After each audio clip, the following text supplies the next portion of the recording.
this fateful day, as I approached my door and reached for the keys in my bag, I found innocently at the base of my door a white hairmail envelope beautifully wrapped with golden ribbons.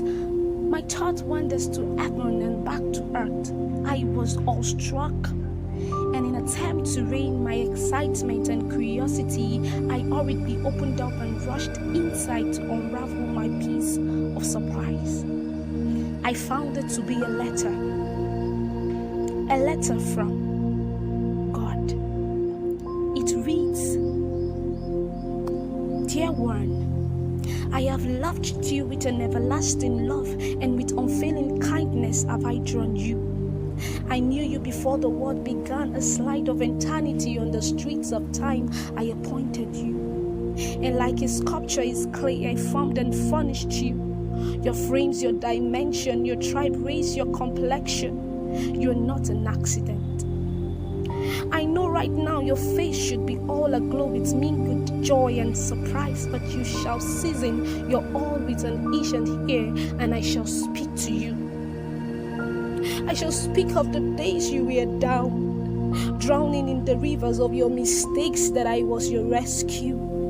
I shall reminisce the times you lost hope, also bound by addictions, that I was there for you. When sickness is visited and death was at your door, was it not I who came through? I showed you the light of my salvation at a young age. My grace and mercy upon you I never disengaged. In those days you sought me with hunger, like I was a meal. Through lightnings and thunders, you never lost your zeal. In the morning I heard your voice, and at night I received your praises. For weeks I was your holy choice, and for months my presence was your most treasured of all places.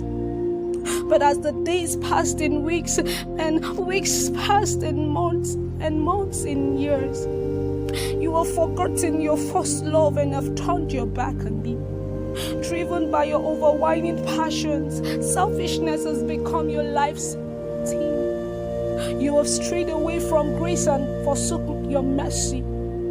They told you it was freedom and called it a new trend, and yes, it is the new trend to your end.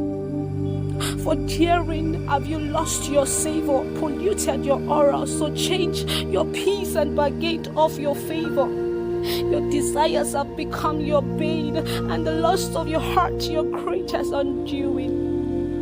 Your sudden leech for sin has brought you shame, and hell continues its wooing. You pine for vanity, you crave for fame, you have traded eternity for earth's delusive gains. My standard you have lowered, disregarding the many blessings over which you have been showered. Prayer has become a burden, and devotion a heavy loading.